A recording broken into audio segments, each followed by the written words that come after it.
Sa naging laban nga po ng Creamline Cool Smasher at ng Chocomucho Flying Titans, ang ganda ng pinakita ng CCS. Muli nilang nadepensahan ang kampyonado ngayong conference at nakita nyo naman kung paano din lumaban or nakipaglaban ng matindi itong Chocomucho. Maganda po ang kanilang pinakita. So nakita natin malakas po ang first 6 lineup ng Creamline.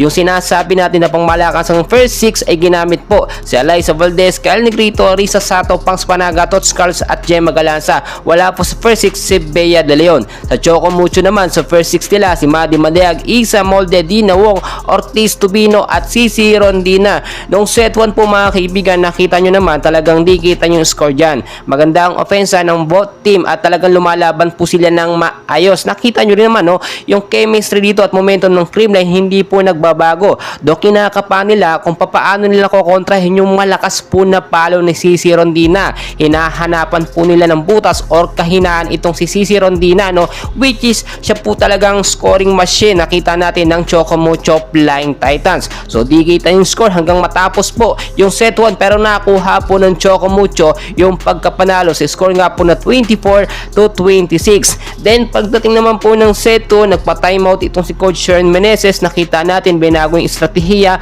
ipinasok po dito etong si Bea De Leon, which is naging fit naman or naging maayos po yung momentum sa set 2 at dito nga nakabawi po ang Creamline Cool Smashers.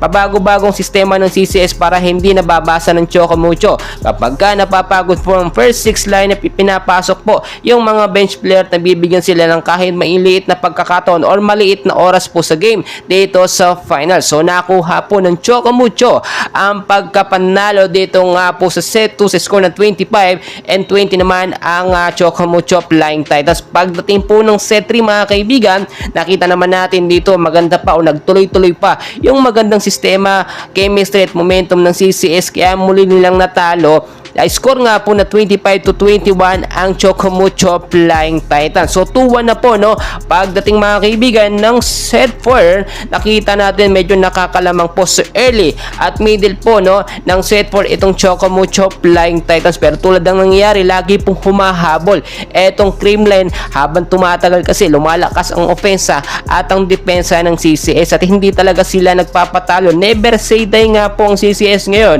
at nakita nyo muli nilang pinatunayan na sila ang champion team. Napakaganda ng ofensa ng magkabila ang team at eto nakuha nga po ng Creamline ang pagkapanalo, and congratulations po sa ating kupunan na Creamline Cool Smashers. Muli na depensahan nila ang gintong medalya na talagang dapat to ay sa Creamline nga lang po. For the gold medal na po ang CCS ngayon, and congratulations din po sa Chocomucho Flying Titans.